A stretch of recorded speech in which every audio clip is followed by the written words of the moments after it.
سیاست کا دورہ پاکستان کے اندر شروع ہو چکا ہے، اور جناب نئی جو بوتل ہے اس میں پرانی شراب ڈال کے تو وہ لوگوں کو پلانے کی اب دوبارہ سے کوشش کی جا رہی، اور یہ کھیل ہمیشہ ہی کھیلا جاتا رہا ہے کہ جناب لوگ اٹھتے ہیں اور ماضی کے سارے جو ان کے بلنڈر ہوتے ہیں، ان کی غلطیاں ہوتی ہیں، وہ کسی اور کے کھاتے میں ڈال کے خود کو بہت زیادہ پاک فطر ثابت کرنے کی کوشش کرتے ہیں، اور پھر لوگوں کو یہ بات کہتے ہیں کہ آپ کے مسائل کی ساری وجہ اور آپ کے مسائل کا سارا سبب ہمارا اقتدار سے باہر چلے جانا تھا۔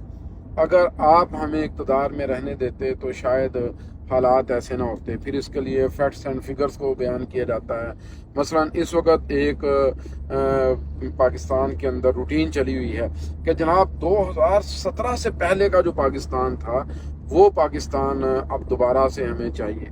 تو میں یہ پوچھنا چاہتا ہوں کہ 2017 کے اندر جو مہنگائی کی شرح تھی، جو صورتحال تھی، جو کیفیت تھی، جو ہماری قوم کے ساتھ ہو رہا تھا، وہ آج سے کچھ مختلف تو نہیں تھا۔ اگر آپ مشرف دور کی قیمتوں کو دیکھیں اور اس کے بعد میاں صاحب کے یہ جو 2014 15 16 17 کا یہ جو دور ہے، آپ اس کو دیکھیں تو آپ کو یہ بات پتہ چلے گی کہ مہنگائی کی شرح تقریباً اس سے ملتی جلتی تھی، اور اسی طریقے سے آپ کہہ لیں کہ لوگوں کی زندگی اس وقت اجیرن تھی اور لوگوں کی تنخواہیں کم تھی، آمدن کم تھی، تو اس حساب سے وہ مہنگائی بھی اسی طرح سے تھی۔ اور اب جو اس وقت کی کیفیت ہے، اب یہ کہتے ہیں کہ جناب ترقی کا ایک عمل روک دیا گیا تھا۔ بھائی وہ جو ترقی کا ایک عمل روک دیا گیا تھا، وہ ترقی کا عمل کدھر تھا؟ کیا صورتحال تھی؟ پاکستان کی اس وقت ایکسپورٹ کی صورتحال کیا تھی؟ پاکستان کی ٹیکسٹائل انڈسٹری کی صورتحال کیا تھی؟ پاکستان میں کاٹن کی پروڈکشن کی صورتحال کیا تھی؟ ہم تو داغا تک میاں صاحب کے دور کے اندر جناب وہ انڈیا سے منگواتے رہے ہیں۔ تو اس کیفیت میں، اس صورتحال کے اندر میں یہ بات سمجھتا ہوں کہ ہماری عوام کو بالکل بھی اس جانسے میں نہیں آنا چاہیے۔ یہ لوگ ظالم ہیں، انہوں نے ہماری اخلاقیات کو تباہ کر دیا ہے، انہوں نے ہمارے لوگوں کے رزق حلال کو برباد کر دیا ہے۔ ہر محکمے کے اندر اس وقت کرپشن موجود ہے، ہر جگہ کے اوپر اس وقت انارکی موجود ہے، ملاوٹ موجود ہے۔ انہوں نے ہمارے سارے کے سارے سماجی اور معاشرتی ڈھانچوں کو برباد کر کے رکھ دیا ہے۔ یہ لوگ کبھی بھی ہمارے لیڈر نہیں ہو سکتے۔ اس لیے میں یہ کہنا چاہتا ہوں کہ ان کے جانسے میں مت آئیے گا۔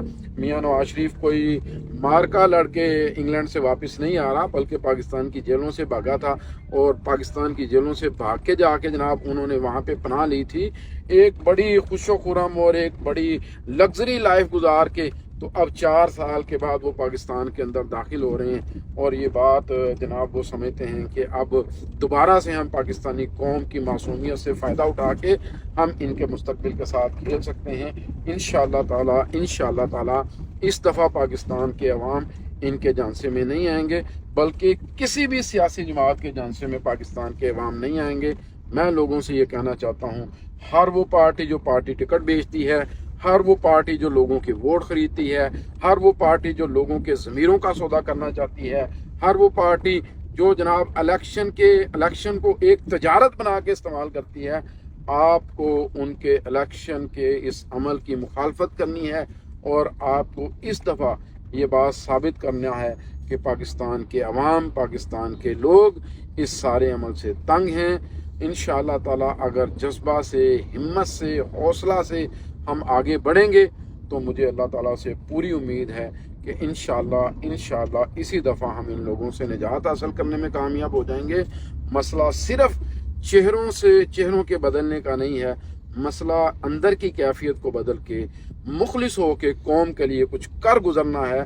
جب تک ہم اخلاص کے ساتھ کوششیں نہیں کریں گے، قربانیاں دینے والے نہیں بنیں گے، اگر قوم بھوکی ہے تو لیڈرشپ بھوک کو برداشت کرنے کے لیے تیار نہیں ہوگی، اس وقت تک ہمارا مسائل حل نہیں ہوں گے۔